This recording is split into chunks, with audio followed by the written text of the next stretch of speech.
I never thought I'd be that guy, sitting in my own living room, feeling like the ground was crumbling under me. But here I was. It was late evening and I'd just finished a round of chemo. My head was sticky with sweat and my body felt like lead.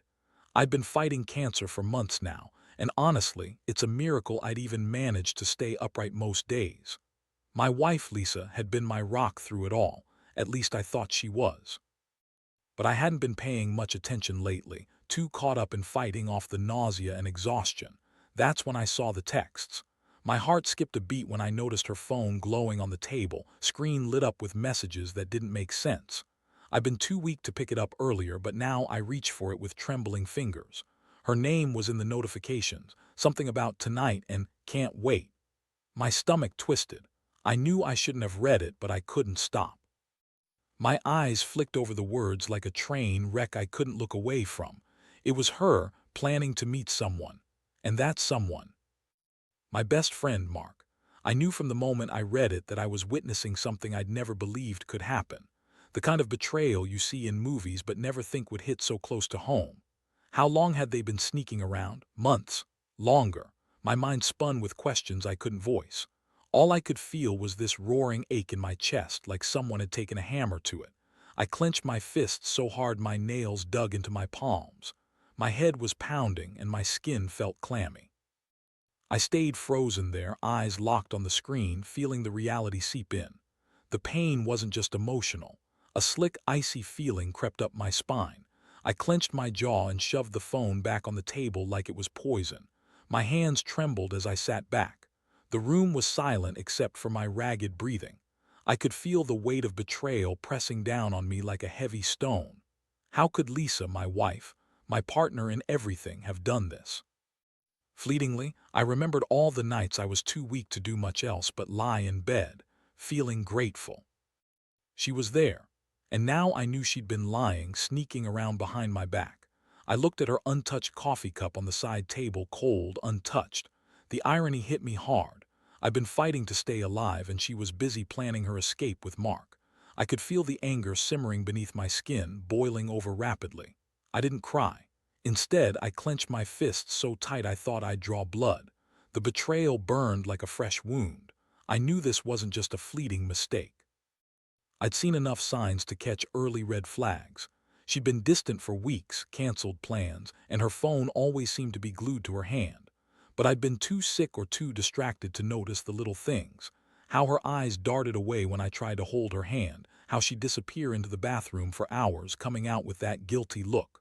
I brushed it off, telling myself she was stressed or maybe just tired. That's how good liars hide their tracks.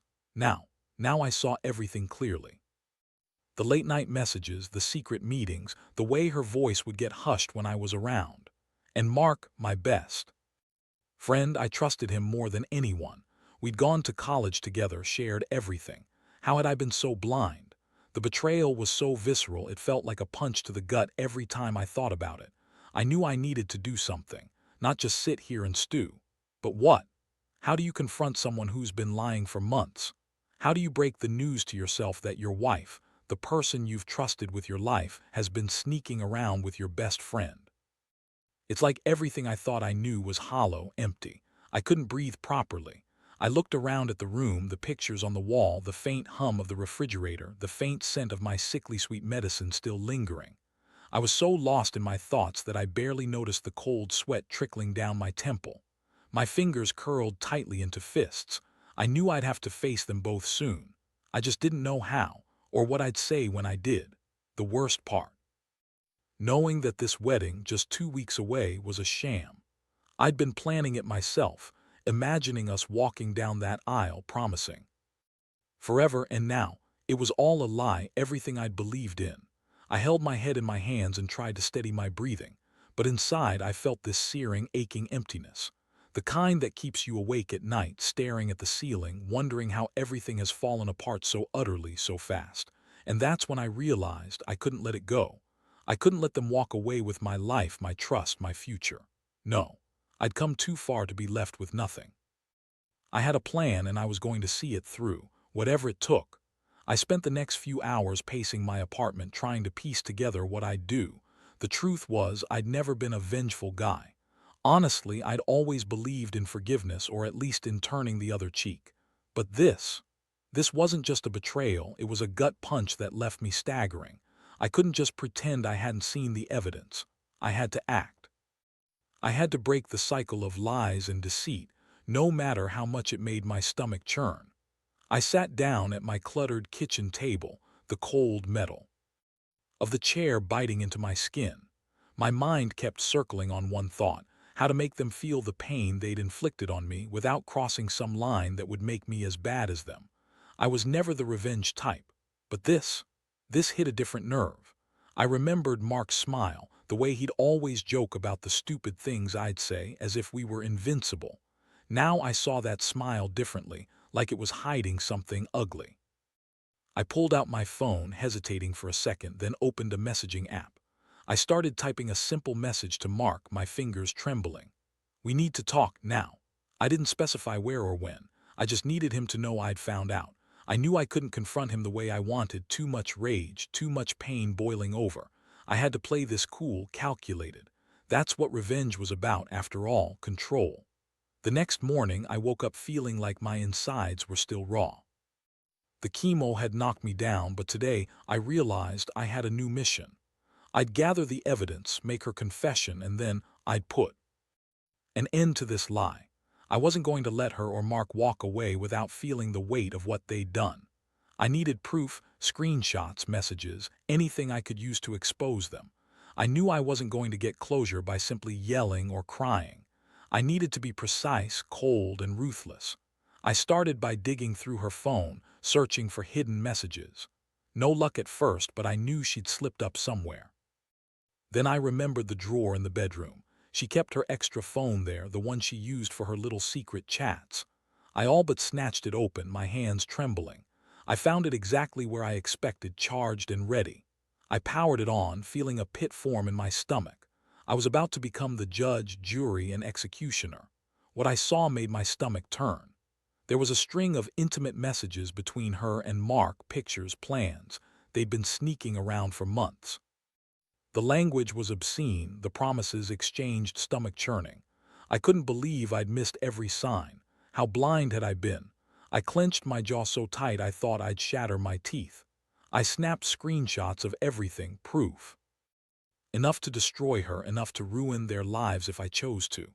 I didn't plan to do anything rash. Instead, I wanted control, a way to make them see the damage they'd done. I knew I'd confront her soon, but first I needed to make sure I had the upper hand. The more I looked at the evidence, the more my resolve hardened. If I was going to do this, I'd do it on my terms. No messy shouting matches, no crying. Just cold, undeniable proof that would leave no doubt. I slipped her phone back in the drawer and took a deep breath. My chest felt tight, like I'd been holding my breath for too long. I looked around my apartment. This place was supposed to be our home, the place where I'd recover and rebuild. Now it felt like a prison. I stared at the clock. 2 weeks until the wedding. 2 weeks until I'd have to face her, face Mark. The thought made my stomach churn again. I texted her, simple and direct. "We need to talk, alone. No more hiding. No more pretending everything was okay." I knew I had to confront her, but I also knew I had a plan. I'd wait until the moment was right, and when I did, I'd make sure she knew exactly what I'd uncovered. She thought she could get away with this, with sneaking around behind my back while I was lying in bed, fighting for my life. Well, I was about to give her a taste of what real pain felt like. I sat back, feeling a strange calm wash over me. I didn't feel relief exactly, but I felt something sharper, resolve. I'd go through with it. I'd stay silent until the right moment. And when the time came, I'd tell her everything. If she thought she could betray me and walk away unscathed, she had another thing coming. I knew I was going to make her regret it, not just for the betrayal, but for the lie of a life she tried to sell me. And that's when I realized, her wedding in 2 weeks. That was the trigger. I wasn't going to let her walk down that aisle without knowing she was about to lose everything. I had everything I needed now. The evidence, the plan, and most important, the cold fury. I just had to wait for the perfect moment. And when I did, I'd be ready to ruin her carefully constructed illusion of happiness. She'd see what true betrayal looked like. The day my plan started to take shape, I could feel the adrenaline quietly building inside me. It was strange. I've never been a vengeful person, not really. I've always believed in forgiveness, or at least in trying to move past things. But this was different. This felt like my only way to get some sense of justice. I wasn't about to let her get away with it, not without consequences. I knew I had to be smart about this, calculated. If I wanted her to feel the true weight of what she'd done, I'd need a plan that would hit her hard but wouldn't leave me as the villain. I started by mapping out my steps. First, gather undeniable proof. I'd already taken screenshots of her secret messages. Those were locked in my phone now. But I needed more. I needed to make her confront her lies face to face, with all the evidence laid bare. That meant I had to set the stage carefully. I wanted her to think she was winning, to think I was just going to quietly accept her betrayal. That's what revenge is about, control. If I played it right, she'd come to me expecting to smooth things over, only to find her world crumbling. The wedding was in 2 weeks and I knew I had to act fast. I decided I'd wait until the day before the wedding to confront her. That way I could catch her in her false sense of security, unprepared. I'd have everything ready, her emotional breakdown, her confession, the evidence. She'd never see it coming. I also started thinking about how to make her feel the sting of betrayal without crossing some line. I didn't want to be the one to ruin her life outright, but I wanted her to know that her actions had consequences. That meant I had to be subtle but firm. That night, I went through her belongings, trying to find anything that could tip the scales further. I found a hotel reservation confirmation. She'd booked a room downtown for that very weekend. I felt my stomach tighten. So she'd already planned to meet Mark in a hotel. That was the nail in the coffin. I snapped a photo of the reservation and stored it securely. That piece of evidence would be crucial. I also made a mental list of what I'd say. I know everything, for starters. That would be the opening. I'd look her right in the eye and I'd say, "You've been lying to me for months. I have all the proof." I wanted her to see the anger in my eyes, to understand the depth of my betrayal. But I had to stay calm. The last thing I needed was to lose control. I knew my emotions ran high, but I had to keep a steady hand. The next day I reached out to Mark, my so-called best friend. I sent him a message. "We need to talk now." I didn't add details, I just wanted to see if he'd bite. I knew he'd be caught off guard. I planned to meet him somewhere neutral, somewhere I could keep my composure. I didn't want a scene, at least not yet. I just wanted him to understand that I knew and that I wasn't going to forget. One thing I kept coming back to: her wedding. It's so close, so perfect on paper. But I knew her secret. Now I knew she'd been sneaking around with Mark behind my back while I was fighting for my life. How could I let her walk down that aisle? How could I let her pretend everything was fine? I knew I had to make her realize she'd lost her last chance. I wanted to see her face when I told her everything, when she realized her perfect plan was collapsing. That evening, I sat in my dim apartment, a glass of water trembling in my hand. My mind was racing.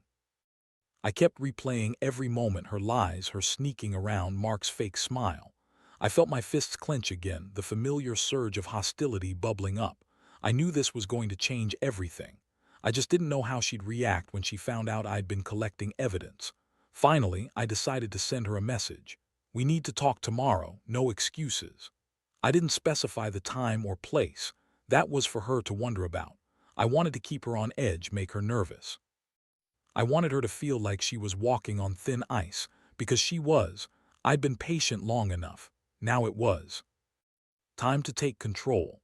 I knew the day before the wedding would be my deadline. I would confront her then. I'd give her one chance to come clean, and if she did, I'd show her everything I'd gathered. I'd make sure she understood her choices had consequences. No more hiding, no more pretending, just raw, honest truth. And she'd have to accept it or face the fallout. As I sat there, staring at the darkened room, I felt a strange mixture of calm and chaos inside me. I was about to turn everything upside down. She thought she was going to walk away unscathed. Mark thought he'd get away with it. But I was about to remind them who was really in charge. And I was ready to see it all burn if that's what it took.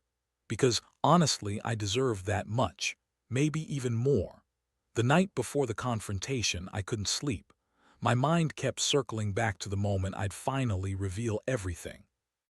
I'd laid out the evidence, rehearsed what I'd say, but no amount of planning could prepare me for the actual face-to-face. Still, I was determined. There was a strange clarity in knowing what was coming. I wasn't just angry anymore. I was determined to end this lie, to strip away her illusion of innocence and make her feel just a fraction of what I'd been feeling for months. I decided to make the meeting in a neutral place, somewhere she wouldn't expect. I texted her early morning, "Meet me at the coffee shop downtown, 8 o'clock. No excuses. Simple, direct. I didn't want her to think this was just a casual chat. It was the moment everything changed.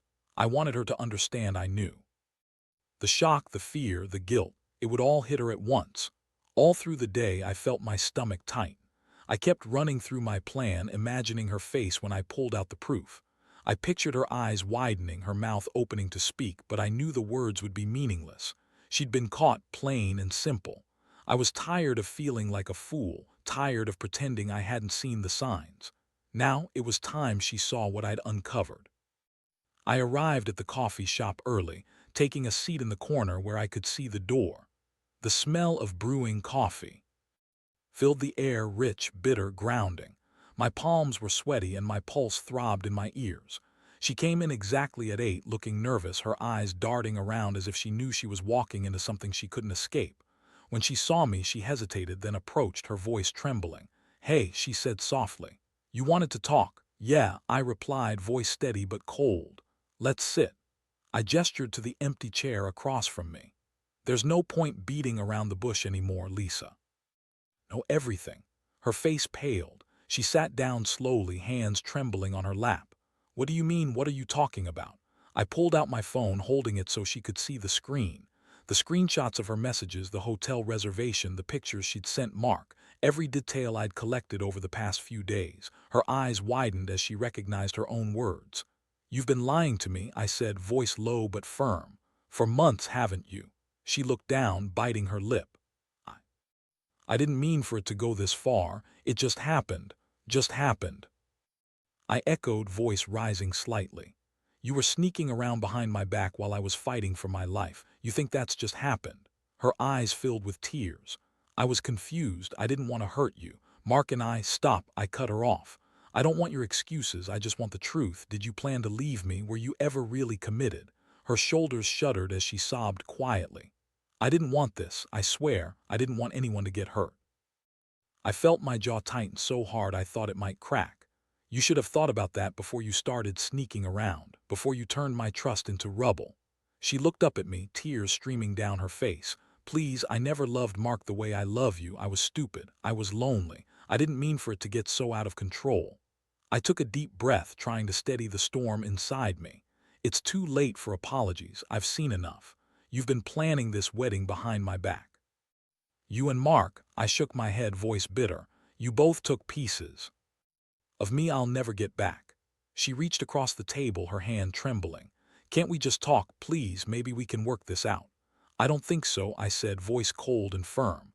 "You lied for too long, you betrayed me at my worst, and now you expect me to forgive you." That's when I realized I had no intention of forgiving her. Not now, not ever. I'd had enough. She left a trail of broken trust, and I wasn't going to be the fool anymore. I pulled my phone from my pocket, holding up the hotel reservation confirmation. "You're planning to run away again," I said quietly. "But I won't let you, not this time."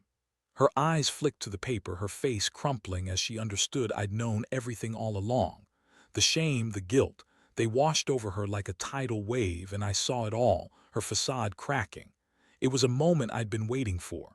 The moment she'd realized she couldn't hide behind her lies anymore.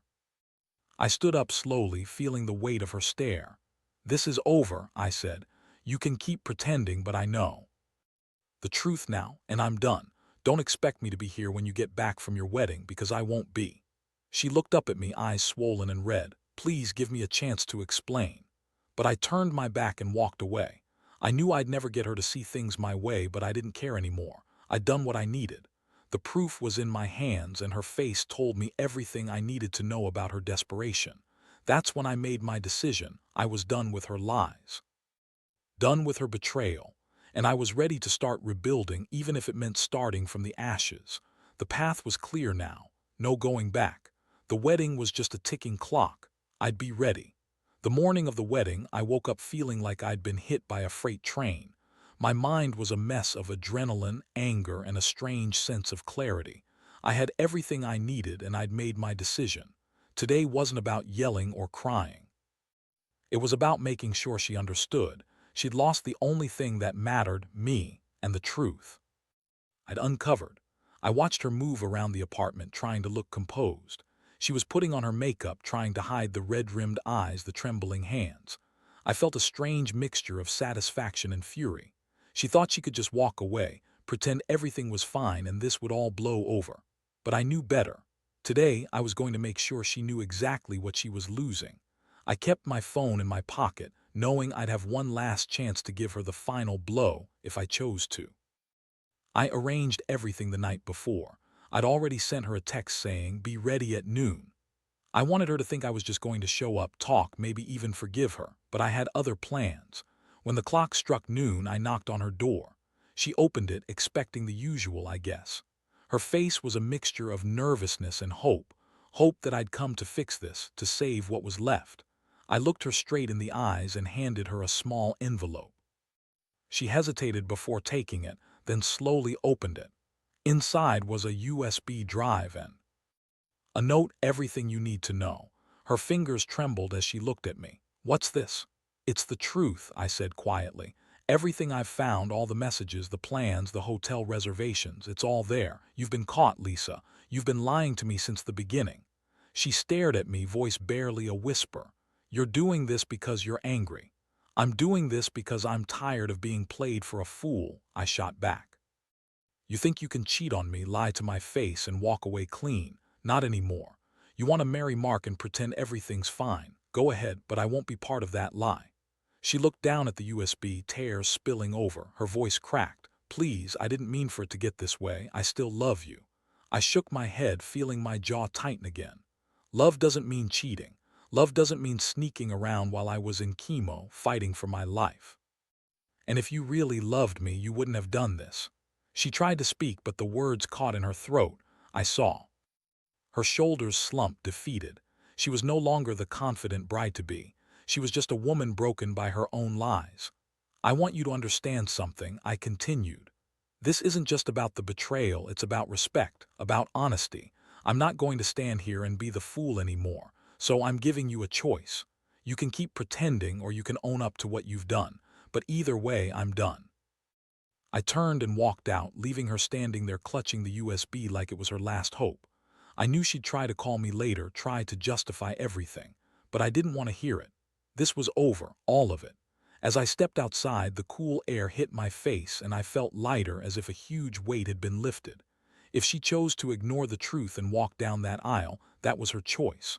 But I'd made mine. I was finally free from the chaos, from the lies, from the betrayal. It was time to start healing, even if it was from the ashes of what I thought was my life. That afternoon, I went straight to the courthouse. I had already printed the papers, filled out everything myself.